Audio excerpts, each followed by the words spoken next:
Welcome everyone to the Knitting by the Sea podcast.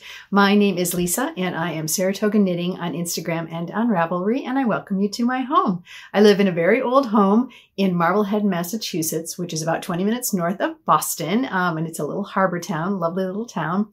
Today it is a little bit snowy, rainy, windy, so you might hear some wind going on at some point, but it's probably the last of the real winter storms, and we're not getting any snow at all.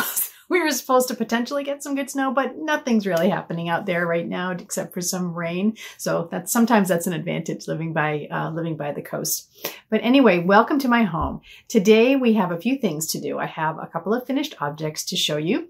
I have some works in progress, and then at the end I have a very, very special guest joining us today. So let's get started. Finished objects. Well, the first finished object that I have to show you is what I am wearing today, and I am absolutely in love with it. This is the Agnes pullover, and it is by Camilla Vod, and it's just amazing. I'm just so happy with how it turned out. I know you've seen it before as a work in progress, but it just turned out beautifully. I did use Knit Picks Wool of the Andes, but I did use the sport weight on this one, so it's a little bit lighter, which is really just lovely. And I've worn it several times, and it really just is perfect. And I've had compliments on it every single time that I've worn it, and I really, really like it. It's knit from the top down, so you do this neck part here, which you probably can't see because I have a dark turtleneck on top of it as well. But you have there's a neckline here, and then you work the collar work. And this is the one, if you remember, my husband, when he saw the colors, he was not really thrilled with this brown color, but I put all the colors together, and then once he saw it being knit up on the needles, he was like, yeah, I guess that looks okay. And then the last time that I had it, when I actually had it blocking, when it was all finished and I had washed them and I was letting it dry in the other room and blocking, he actually came in to me and he said, he goes, I don't usually tell you this, but I think that's the nicest thing you've ever made. So I was pretty happy with that. That's okay. I'll take that compliment, but it's just really beautiful. It just has the collar work on the top here. It's just a regular rib on the bottom. I probably made it a little longer than the actual pattern, just because I don't really like my sweaters cropped. I like them down around my hips, which is perfectly fine. I had plenty of yarn to do that. And it's just the same thing. If there's no color work on the sleeves, it's just ribbing on the sleeves as well. But so happy with this. This really came out just beautifully. It looks like stained glass. I love it. And I can see this being knit in so many other color combinations.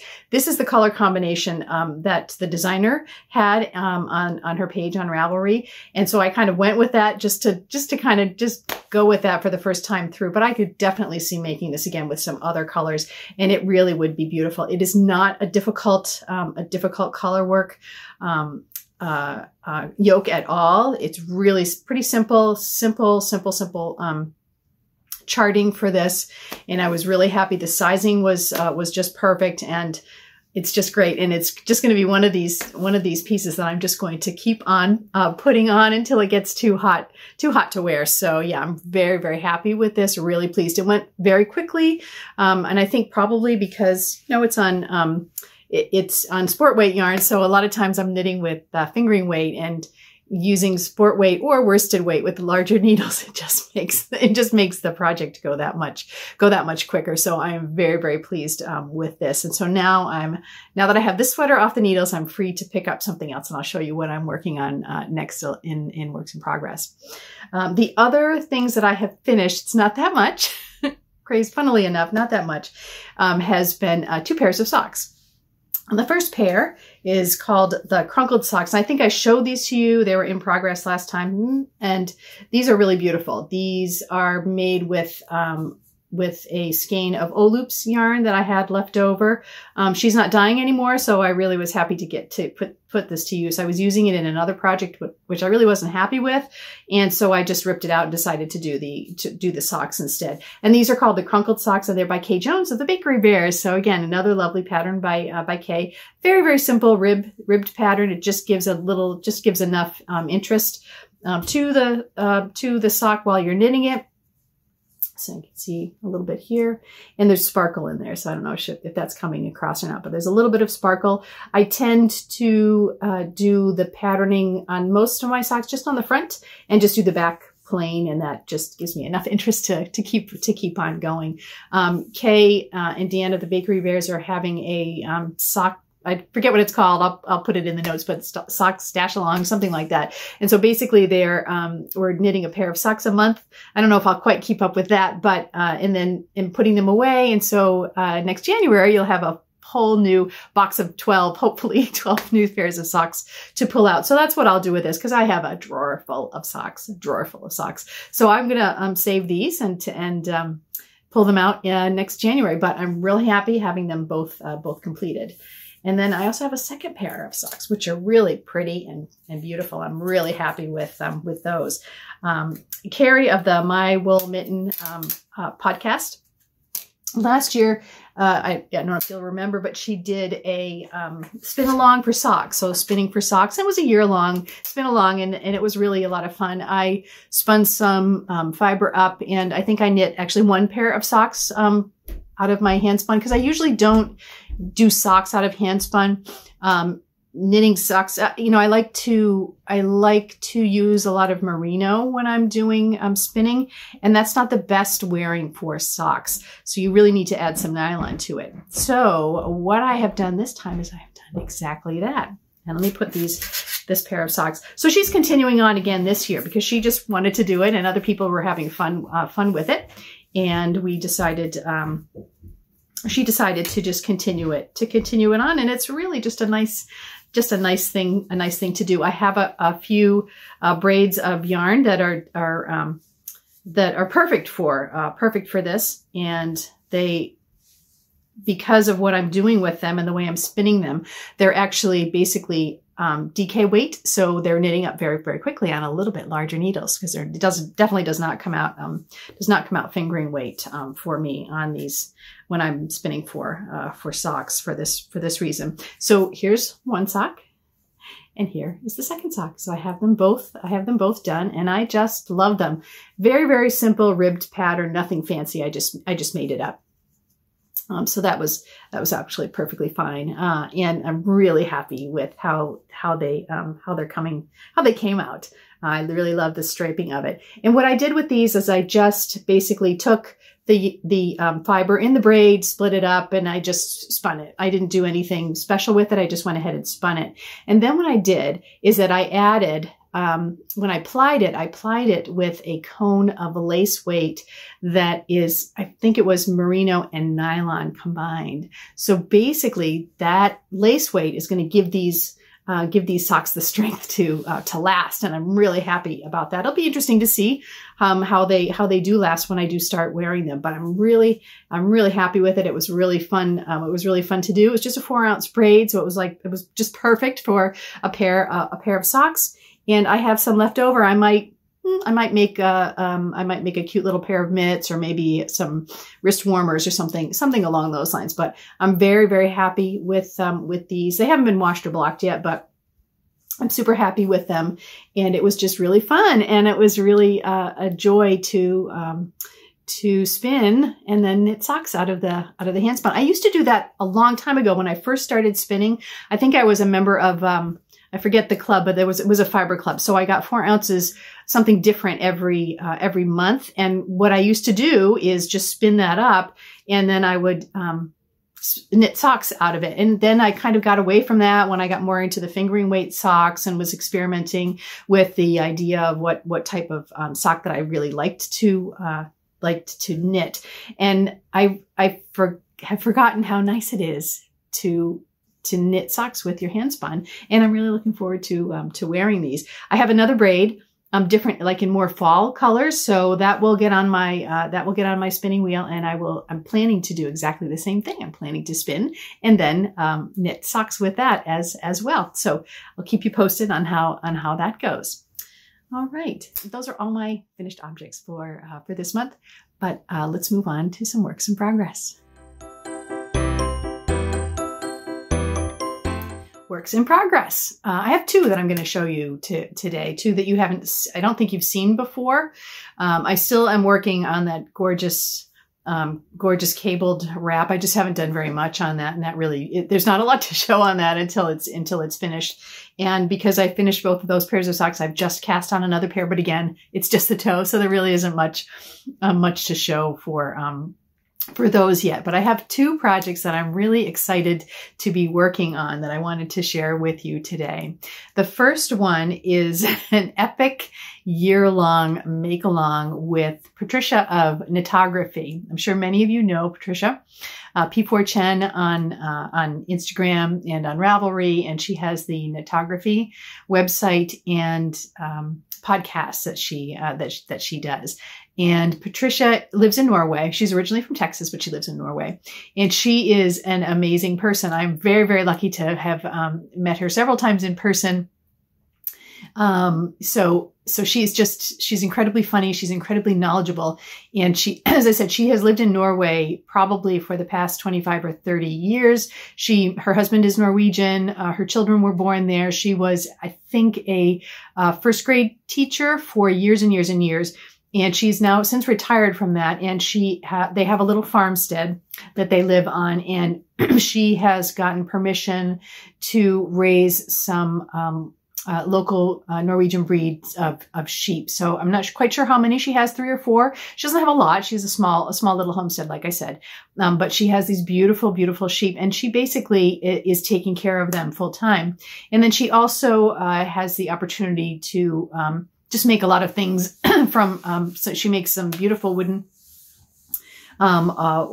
pieces from the trees that are on her farm that they have to cull. So she's not cutting down something that shouldn't be cut down, but she's doing some beautiful blockers and all kinds of stitch markers and all kinds of things made from the Norwegian wood, which are just gorgeous. But on top of that, over the last year or two, no, probably about 2 years now, maybe 3 years even, she has been offering video classes on Norwegian patterns. So she's done Norwegian mittens. She's done the Norwegian pullovers. She's done Norwegian cardigans, and the classes are completely in depth. Everything is done the traditional Norwegian way. And she just spends so much time with the community that she has developed, with everybody that are taking these classes. My sister-in-law Tracy has taken, well, actually we both have. We both started out taking, I took the mitten class a couple of years ago, with her, which was great. I ended up knitting this beautiful pair of mittens that I gifted to my mother-in-law. And then, I did not get into anything else, but my sister-in-law Tracy has taken either 1 or 2 additional classes with Patricia for pullovers and I think she's doing one of the cardigans as well. And they're very complex. Most of them are some type of all over color work. And there are just some techniques that are specific to Norwegian knitting that Patricia is very particular about. And that's really her whole reason for doing these are to bring these Norwegian techniques kind of back into the general knitting community, which is fantastic. I just haven't had really the time to kind of delve into one of her sweater courses yet, but I'm hoping to get there, because the sweaters that people are knitting are just amazing. Absolutely amazing. Now this year, I guess every year Patricia kind of will do what she calls an epic project. So she will have maybe a blanket project that she's going to be doing all year long, and that she's just starts to work on in January and then continues all the way through. And I think she's done a couple of different ones over the years.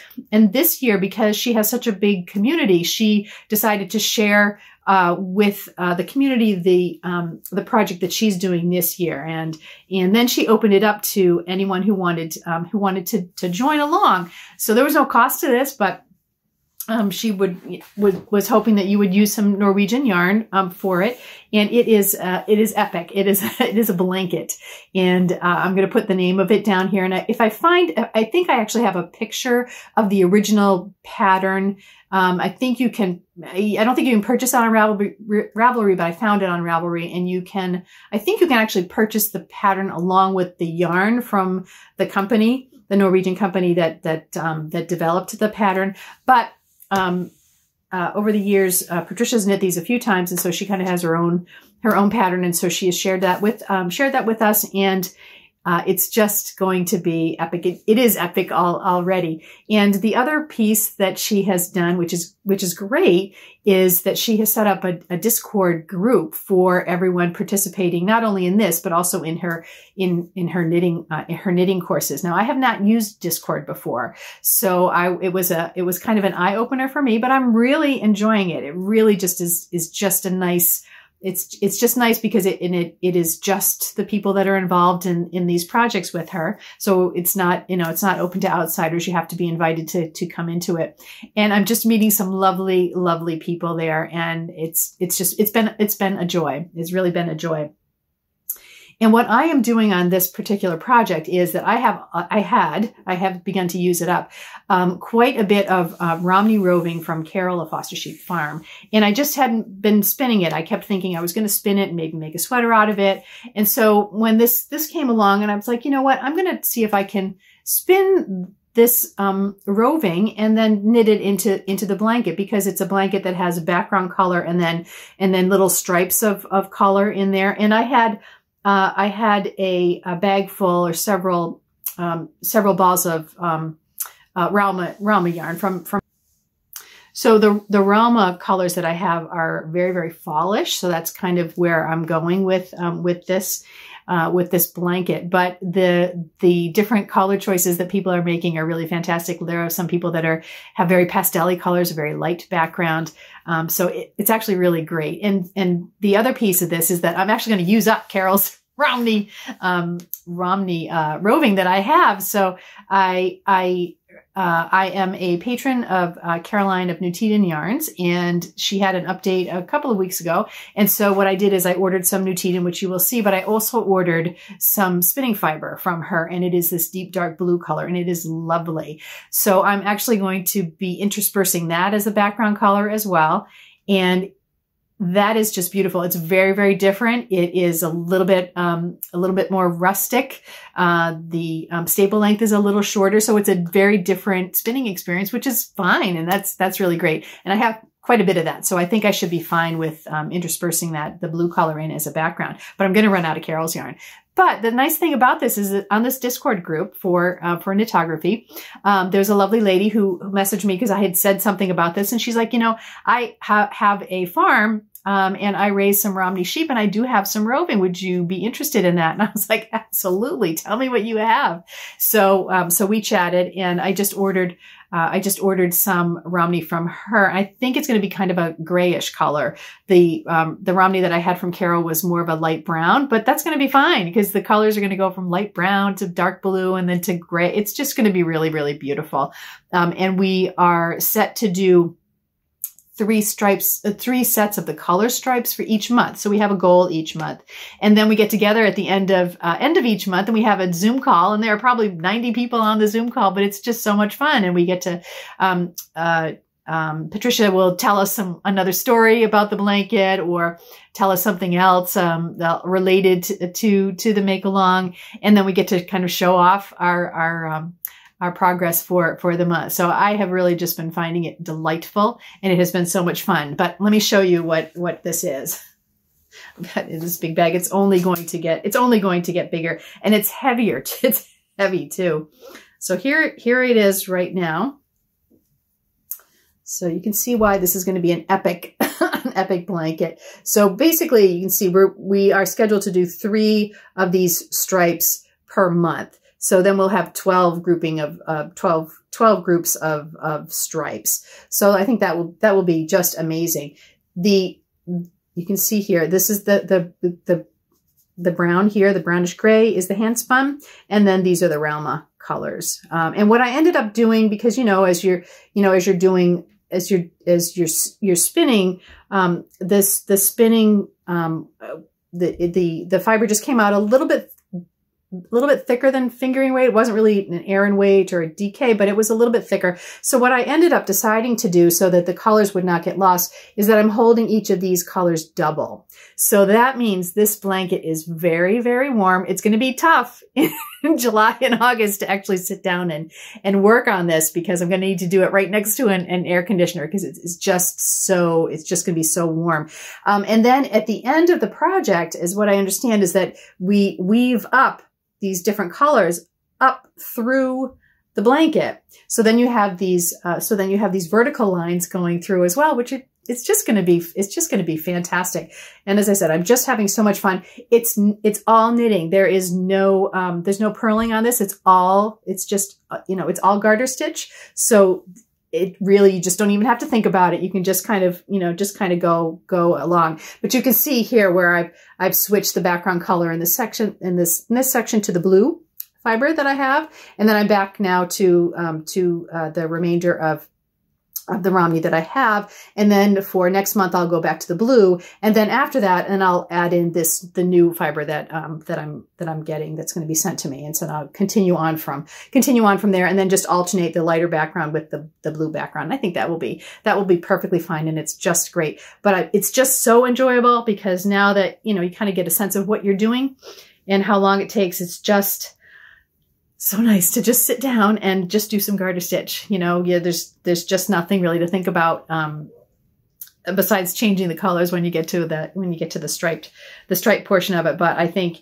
it's going to be an amazing, amazing blanket when I'm done, and it will always just remind me of this great group that I've become involved in. And it's just been so much fun, and just a lovely, lovely group of folks to become involved with. And I'm just happy to be able to do this project with Patricia. So that is my first, and it's just very epic. So you will see this all year long. You'll see progress on this all year long. I'm very excited about it. The second project that I have, again, I mentioned that I ordered some Nuteiden yarn, and Nuteiden again is the unspun yarn. So you have to kind of knit with it a little bit differently, but it is fantastic. It's fantastic. And I'm going to show you, I have my basket here full of it, what I ordered here. And so I have I have 2 plates of this lovely, it's a gray color. It's just a beautiful gray color. It's looking a little bit purpley to me on the screen, but it might come out. It's a beautiful gray color here. And then I also have this beautiful dark chocolate brown color, which is fantastic as well. And then I have this beautiful contrast color as well. So this is really, really, really pretty. And you can see as I said, it's unspun. So it's very, it's delicate, but most of the time you're going to hold it double with the same color. And so it really gives itself strength. And it's just lovely and beautiful.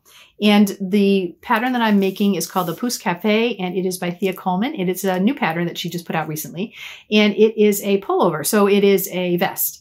So with no sleeves with it. So that'll be really easy. I'm going to have plenty of yarn here to work with, and I have started it. And so here it is here. So this is basically just the bottom of it. Basically just the bottom of it. So I have the ribbing. I can't remember how much farther I need to go. Probably maybe a little bit, maybe another inch or so on the bottom. But then that's just going to be the beautiful gray color for the bottom. And then what I will do is there's just a little bit of a beautiful, as you can see in the picture, a beautiful little color work. And I'm going to use this contrast color for that. And then I'm going to use the beautiful dark chocolate brown as the main color. And I think this is going to turn out great. And once again, this will be a real staple. I may have enough to make 2. So maybe I'll then come back and switch it up and do the opposite colors and have this as the contrasting color, and do the body with this beautiful gray color. So we'll see. We'll see how that goes. But I am very, very pleased with this. As I said, I am knitting with this, holding 2 strands together. So it does not break. I mean, occasionally it might break if I move too fast, I have to put it back together, but it's super simple to either splice back together or just pick it up and knit with it. It really just will felt right in together. So very, very happy with this. And I'm looking forward to this. This will be fairly quick. I haven't focused on it yet. I started it last weekend, and then during the week I got caught up finishing that hand spun pair of socks and working on the blanket, because we did have a meeting last week for the end of the month meeting. But I'm actually well into the March part of the blanket now, so I'll be able to pull this out and get some work done on this. And as I said, I bet next time I podcast, this will be finished, because it's probably going to go pretty darn quick for me, and I'm really looking forward to it. It's a lovely pattern, very, very simple, great sizes. She's got tons of sizes on it. And it's just a lovely knit. So I'm really looking forward to working some more on that over the next couple of weeks. So yeah, and I think that's it. I haven't done my spinning really is spinning right now for this massive blanket. And as I said, I do have another braid that I'm going to I'm going to spin for socks again for that, and then use that with apply it with the white merino and nylon. So that will, again, it'll be strong for socks. And I'm looking forward to getting that on my wheel as well. So yeah, so I think that's it for my works in progress. So now let's move on to my special guest.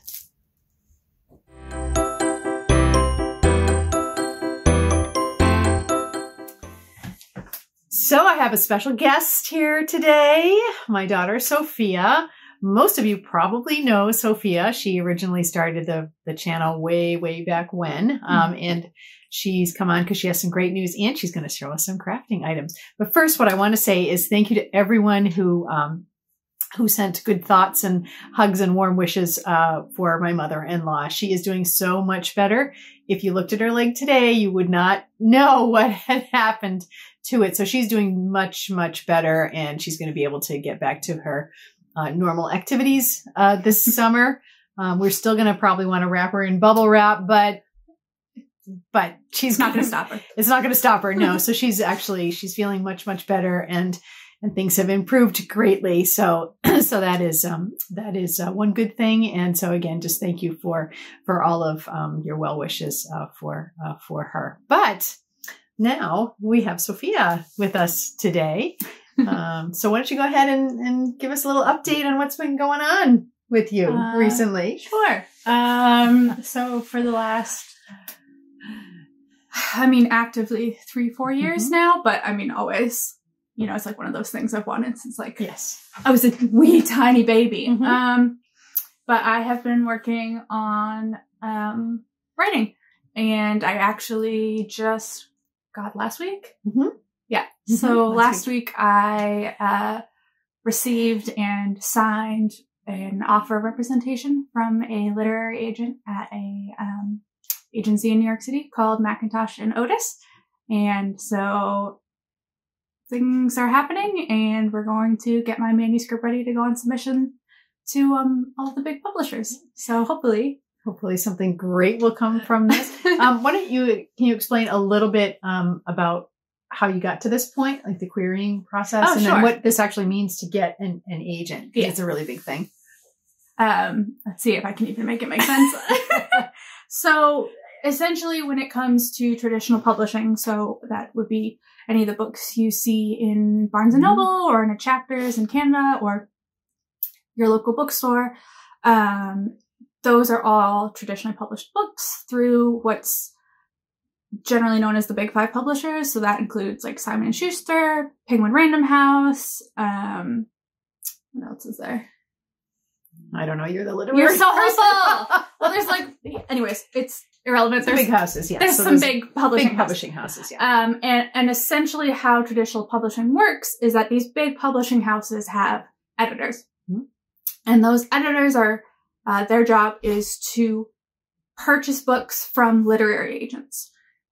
So writers can't go direct to these editors at these publishing houses. They have to go through a literary agent whose job it is to be sort of not in the same sparkly grand scale, but the same idea as like an agent for an actor who they don't go to, movies direct. Their agent sets that up. Right. And it's the same scenario for writers. Getting their books published is their job. Their literary agent is to take their manuscripts and using the connections that they formed through getting to know editors and figuring out who's a right fit for what books, selling those books to the editors in a book deal that will then in 3 to 5 years end up on the bookshelf because publishing is extremely slow. And in order to get a literary agent, you have to go through a process that's called querying. And it is one of the most grueling processes in the world. It's regularly known as the query trenches, and for good reason. So essentially, if you want to seek out traditional publishing, you have to obviously first write a manuscript for a novel. You can't, unless you're doing nonfiction, you can't approach agents without a completed manuscript. And you have to write a query letter that is essentially what you would see on the back of a book. It's that little 3-paragraph blurb, gives you the entire concept in one go. And you basically have to cold query agents who will post up, what kind of books they're interested in and if they're even open to queries. And yeah, you're cold querying. It's a pretty slow, long process, and it, there's definitely an element of luck to it. And, it's one of those things where, you really have to have a good group of writers around you to pursue querying because, if you have people encouraging you, and we always had this thing, we called it Query Friday. So we'd hold each other accountable to send out 5 queries on a Friday. And so, yeah, that is a thing that I did. So I ended up receiving 2 offers of representation, and I ended up deciding to go with the second offer that I received, which was from Macintosh and Otis.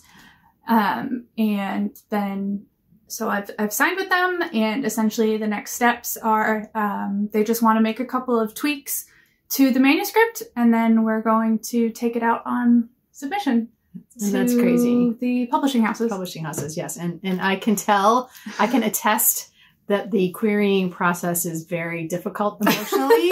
It's like applying for 10 jobs every week and getting rejected from all of those jobs. And then when you finally get this, it really is, it's definitely a lot of hard work. I mean, you obviously put in a lot of hard work. You did a lot of you had a professional editor edit your work. I mean, you put the time and the effort into it. But there is an element of luck to it. But then to get 2 offers in the same week and then to have to make the decision between the 2, it was quite an emotional week. I'm still tired. I don't think I've recovered emotionally in any capacity. No. But but it is an absolutely amazing thing. And then maybe you can tell us what your genre is or what the book is about, and then maybe give some hints about what you're thinking about writing. Sure. So I write young adult fiction. And the manuscript that I have, so you sign with your agent for your career, but you sign with them based off of a singular manuscript. And so the manuscript that I have signed with that we are going to be taking out on submission soon-ish is a young adult fantasy horror, which out loud sounds a little bit sound crazy, but a little bit shenanigans. But I mean, that's kind of just what I write. And it is a book about a witch coven up in Vermont. So it's contemporary fantasy horror, which again sounds very strange, but it just means that it is a story that takes place in our contemporary world with elements of fantasy tied in. So in this case, there's a coven of witches, and then plot twist of the century, horror is, fill in the blank. Is horror. But yeah, and so I generally, that is the genre that I write. I have several other manuscripts that are pretty much almost ready to go as well, that, we can pursue once this one is out on submission. But yeah, so it's kind of crazy. Yes. Did you want to mention the knitting one or? Yeah, I did. Like I said, I write young adult fantasy horror, but I got bored, and like during querying, I was like, I need something happy, plot twist of the century. So I am also working on a knitting rom-com, which is like, you know, something completely different. Something completely different. But you never know. So we'll keep that in mind if that ends up getting picked up at any point. So that's really super fun. So so it has been quite the journey for this young lady. We're very excited about this, and I will keep you posted if and when something exciting happens. The publishing is an extremely slow process. Yes, so even if, you know, getting an agent takes you 3 years, then the next step might also take 3 years. Don't hold your breath. But We'll keep you posted. We will keep you posted. But, and then the other reason I asked Sophia to be on is because, she actually has taken up some crafting again. She's been, the writing has been her craft of choice. And she starting to do some, kind of bullet journaling as well. But she also, just a few weeks ago, decided that she wanted to crochet. And so she has gone down that rabbit hole, and it is pretty amazing. So I wanted her to show you today some of the different things that she's been working on. So go ahead. I mean, it's a literal, I love them. They're amazing. It's a literal rabbit hole. It is. Because I've been making giant rabbits. It's amazing. It's just amazing. And this is just it's baby blanket yarn, and it is so, it's so soft. It's so soft.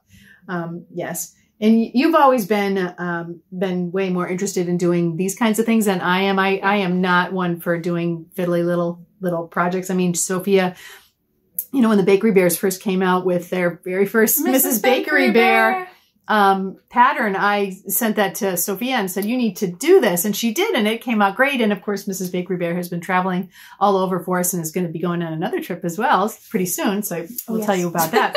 But yeah, so she is much more interested in doing the little fiddly bits and having to sew them together way more than me. So this is something completely different that I would never even attempt. You don't want to knit? No, I do not. A giant bunny? No, I do not. But that's amazing. That is absolutely 100% amazing. It's just very so cute. silly. And this it went so quickly because it's really, yeah, I think I did super it big yarn, and it's 3 days. Yeah. And obviously I wasn't like crocheting it 24/7, but I think that's what I like about these kind of things, is that they are very fast. And with crochet, I think things just come together a lot faster than knitting. And for, I think, obvious reasons, in the past couple of weeks, my life's been a bit unexpectedly crazy. So I've needed kind of just that outlet again. And so I've made this bunny. This bunny, which is a 2-headed zombie bunny. Yep. It's so cute. It's just so cute. It's amazingly cute. And then got a little porcupine. Hedgehog. He's a hedgehog. Hedgehog, right? You're right. Yeah. No, he's a hedgehog. I don't know why I said porcupine. You could make a porcupine. I could make a porcupine, but this one's a hedgehog. Yes. Yeah. Got That little is tail. so super cute. And he is going to the home of a little 1-year-old. Yes. Who I hope will enjoy him, because he's got like all of his little quills are like little ringlets. Little loops. Yeah, you so can it's put your like finger through. You can put your finger through them and hold it. Yep. So I'm hoping that he really enjoys that. I think that's adorable.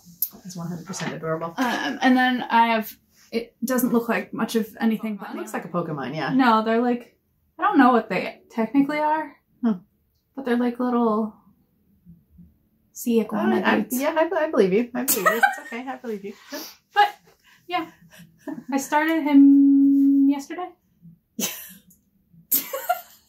So yeah, I've just been crocheting a lot. Absolutely going crazy. Yes. And Sophia has also received a promotion or a different job at work. Yes. So all good things. all good things have happened. And so now you get to basically work at home every day rather than having to go into Boston. Yep. You were going in 3 days, 3 days a week? Yep. Yeah, you were going in 3 days. I still have to go in 2 days a week, but she's going in. She doesn't have to go in at all. Maybe once a month. Maybe once a month or so. And you just really enjoy so much better. It's the same within the same company. Oh yeah. I still work in international travel. Is just completely like back end work, which is the stuff that I really love because it's working on coordinating with the companies that we work with in country. So I do like tons of work with our in country partners in Southeast Asia, and Europe. So it's a lot of communication and planning and digging through and making sure that everything is booked correctly on both ends and that everything just is cleaned up and everything is ready to go with the clients when they travel. Yeah, that's great. And this is a little bit like what you were doing before the pandemic. Correct. And then this job kind of got switched over to the UK during the pandemic. And so she got switched to doing a different job there. But then this came back because people are traveling again. Yeah. And so now that you have this new permanent position, which is actually really very, very nice. So you have that. And it's great because she had this headspace. Once you take that stress away of the other position that she didn't really particularly enjoy, you have that headspace to concentrate on your writing on your off time and do everything that needed to be done to get to where you are today. So that's really special. And then you're also going on a trip this month. Oh my gosh, I am. What is it? Like in a week, 2 weeks? 2 weeks. 2 weeks, I think. 2 weeks from today, right? Actually. Yep. Oh my gosh. Yeah. I'm going to Iceland in 2 weeks, which I'm excited about. I've never been before, but all of my coworkers that have been are obsessed. Yeah. So I'm very excited. Yes, I've always heard really great things about people traveling to Iceland. Yeah. It's just really a really great experience. And you're going to go with 3 friends this time around. Not Mom. Sorry. Not me. But yeah, we're going to, she's going to go up there and, might bring me back some yarn. She'll just be looking for yarn to do her crochet. I'm not quite sure if the Icelandic yarn is what you'd be looking for to do those. So you might want to look at it. No, I think the Icelandic yarn is probably more what you're looking for. More what I'd be looking for. Yes, exactly. That would be lovely. Maybe some Lopi or let Lopi.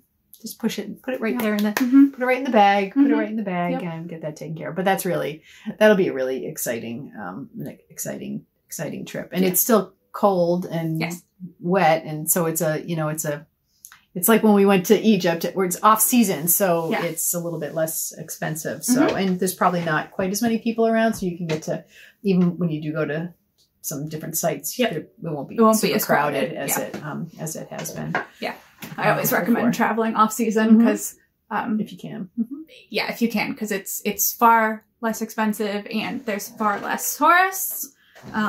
So there's obviously a reason off season is off season because it usually weather wise, but if you're willing to put up with that, it's really fun. It's fun. Yeah. It's a great opportunity. And this will be really, really good, a good thing to do. We're actually thinking, my sister-in-law is kind of trying to pull together, a weekend to go. It's called the Knit Local weekend. And I've talked about this now several years ago before the pandemic. So before pre-COVID, but the Washington County, in New York State, which is just the next county over from Saratoga where we used to live, has a weekend where they have the farms open. And so you can go and see all the new little lambs. Sometimes they're being born right in front of you, and some of the weekends that we've been, but we get together at this one little location that has kind of like a cabin experience. Sarah Pomegranate from Yarns at Yin, who had always put this together, but then it kind of, as I said, during the pandemic, it had to go by the wayside. But we are actually looking to potentially put some folks together again to go to it. And it's really great because we come together on a Friday night and we all have our meal together and have some fun. And then we all go off and go to the different farms that we're looking for, and then come back and show everyone our purchases and you know, enjoy our meal again, and our evening knitting together, knitting and crafting together again, and then go home on Sunday. So we're hoping that is actually going to work out that will be the end of April. Get these times confused, but that'll be the end of April. And we don't have a place yet for Rhinebeck, but we're still looking at coming to Rhinebeck in the fall. Yes. I know it's gonna be here like before we all of a sudden before we know it, but yeah, it will be really nice to do that again. And I'm really hoping that the Knit Local weekend works out, because that's always really super fun. And Sophia will come, and her, a couple of her friends usually come along with us too. So it's really just a nice group of people who get together in it, and it's just such a fun opportunity to do that in person, to have a knitting group in person, a knitting retreat in person again. So that's always lots of fun. And otherwise, the weather is, as I had said earlier, it's just nasty outside today. Yes. It's wet and rainy and half snowing, and it's just kind of cold, but we're really hoping that that's the end of it. You can start to see the little tulip bud, the tulips and the daffodils are trying to poke up their green, everywhere. They're not very far up yet, but they are trying to poke their way through. So that means that spring is coming, and the warm weather will be coming. We are looking very much forward to that. And this summer will be wonderful, because we aren't going through the emotional stress of querying anymore. Oh my God. It's been 3 long years, and we don't have to do that anymore. It's going to take me a long time to get used to.